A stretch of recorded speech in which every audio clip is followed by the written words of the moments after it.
Hello welcome to my YouTube channel busy bee by JC. ഇന്ന് ഞാൻ ഒരു kitchen ഹാക്കുമായിട്ടാണ് വന്നിട്ടുള്ളത്. ക്യാബേജ് കട്ട് ചെയ്യാൻ സമയമില്ലയെന്ന് പറയല്ലേ, ഇതാ ഒരു ഈസി ഹാക്ക്. കത്തി വേണ്ട, പീലർ മാത്രം മതി.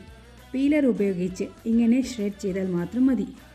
വളരെ ഈസിയായി നമുക്ക് ക്യാബേജ് കട്ട് ചെയ്തെടുക്കാം, സമയവും ലാഭിക്കാം. Smart cooking, peaceful cooking. Thank you.